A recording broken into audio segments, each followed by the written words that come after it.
RSS Modi Shah লড়াই, কেন্দ্রীয় সভাপতি বাছতে নাজেহাল বিজেপি। 15 জনের নামের তালিকা তৈরি হয়েছে, আর 15 জনের মধ্যে একজন হবে কেন্দ্রীয় বিজেপির সভাপতি। এখনো কোনো নাম ঠিক করতে পারলই না বিজেপি। 8 মাস কেটে গেলেও নাম ঠিক করতে পারল না বিজেপি। নাম ঠিক করতে পারল না বিজেপি। আরএসএস মোদি শাহ লড়াই জারি রয়েছে, কিন্তু কেন্দ্রীয় সভাপতি বাছতেই নাজেহাল বিজেপি।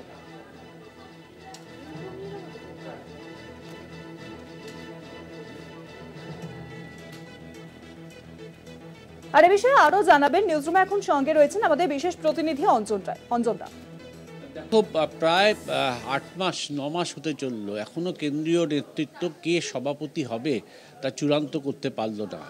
সবাই ভেবেছিল যে মার্চ মাসে যখন নাগপুরে আরএসএসের সদর দপ্তরে মোদি গেছিলেন, মোহন ভাগবত এবং মোদির বৈঠকের পর সবাই ভেবেছিলেন যে এবার কেন্দ্রীয় সভাপতি কে হবে তা কিছুদিনের মধ্যে ঘোষণা হয়ে যাবে।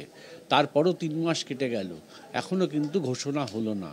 ফলে এই যে লড়াই, আরএসএসের সঙ্গে মোদি শাহর যে লড়াই, আরএসএস যে দৃষ্টিভঙ্গি নিয়ে একজন কেন্দ্রীয় সভাপতি করতে চাইছে, মোদি অমিত শাহর দৃষ্টিভঙ্গি কার্যত ভিন্ন।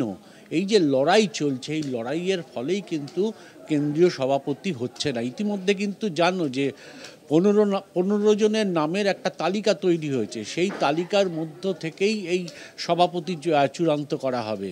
কিন্তু এই নামের তালিকার মধ্যে এমন কিছু নাম আছে যে নামে আরএসএস মনে করছে এরা সভাপতি হওয়ার যোগ্য নয়। আবার এমন কিছু নাম আছে যে নাম আরএসএস চাইছে, কিন্তু মোদি অমিত শাহ মনে করছেন যে এরা সভাপতি দিলে তাদের যে একচ্ছত্র অধিপতি সেইটা খর্ব হয়ে যাবে। কারণ দল যদি পেছন থেকে রাশ টেনে ধরে, সেক্ষেত্রে কেন্দ্রীয় সরকার পরিচালনা করার ক্ষেত্রে খুব অসুবিধা হবে। তাই এমন কেউ কনফিডেন্সের লোক চাইছেন, অমিত শাহ বা নরেন্দ্র মোদির কনফিডেন্সের লোক, সেই নামগুলো যখন আসছে তখন আরএসএস বেঁকে বসছে। ফলে এইভাবে চলছে আর কি, প্রায় 8 মাস 9 মাস কেটে গেল, এখনও হয়নি। এবং বলছে যে আবারও বলছে যে সামনের মাসে নাকি হয়ে যাবে। প্রতি মাসেই শোনা যায় সামনের মাসে হয়ে যাবে, কিন্তু কোনো মাসেই সেটা হচ্ছে না।